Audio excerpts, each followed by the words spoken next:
As you know, this has been an historic day. We're going to get right to the breaking news.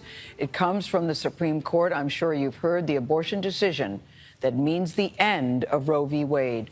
Just a short time ago, a majority of the court ruled that each state should decide whether abortion should be legal or illegal. The 1973 ruling that established a constitutional right to abortion has just been wiped away. Jan Crawford has been reading this ruling, and she joins us now. Jan, we've been waiting for this decision since the unprecedented leak a couple of months ago. It seems that that leak was right on target. What did the justices say? Gail, you're right. I mean, the justices really didn't waver from that first draft opinion that we got to look at now about 2 months ago. And the bottom line remained the same. As Justice Alito wrote for the 5-justice majority on the issue of whether Roe and its subsequent case, Casey, were still good law. I mean, Justice Alito said, and I'll quote, Roe was egregiously wrong from the start. Its reasoning was exceptionally weak, and the decision has had damaging consequences, deepening division on the issue across the country. And at that point, this court has overturned that 1973 landmark decision, one of the few Supreme Court cases people can know by name. And then the subsequent case in 1992, Casey, saying that abortion was no longer protected by the Constitution and that state legislatures can ban it subject to whatever the people want in those states. So, Jan, this means that a constitutional right to abortion access that existed yesterday no longer exists today, if I'm reading you correctly. The question then becomes, if the court can take away a right that had been granted, can they, from this ruling, take away other rights? Where do we go from here?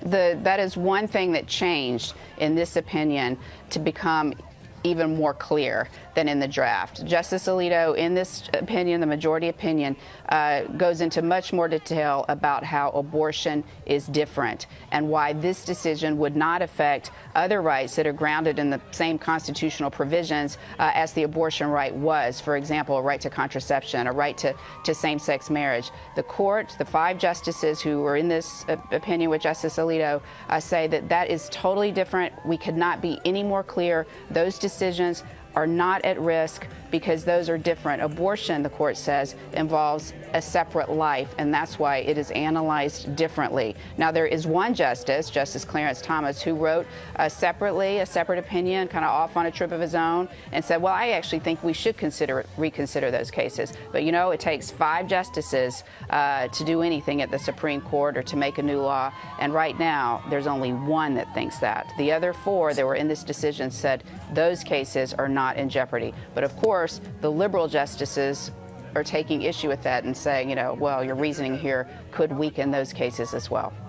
So you're saying right now Chief Justice Thomas stands alone on that, because that is also sending chills into society today when you think that the possibility that same-sex marriage and same-sex relationships could be up for discussion. You're saying at this time we don't have to worry about that, correct? That's right, correct, Gail.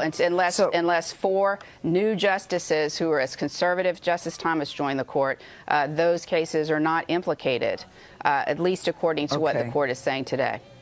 But, you know, Jan, this decision was unthinkable years ago, so really put it in perspective about what this means for America and what this means for women in America.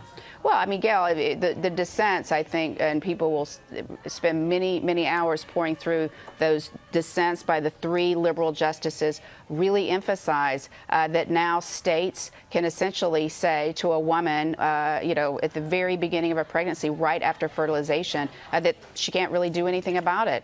And that affects all kinds of things in her life and ability to live freely and equally.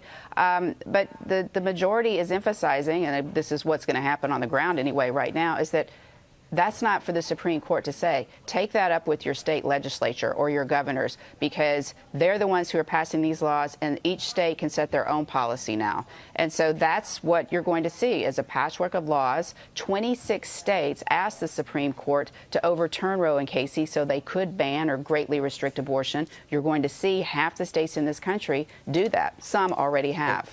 And a patchwork of laws, of course, is what we had prior to the Roe ruling, and the Roe ruling was an answer to the chaos that resulted from that, and the pain and the heartache that resulted.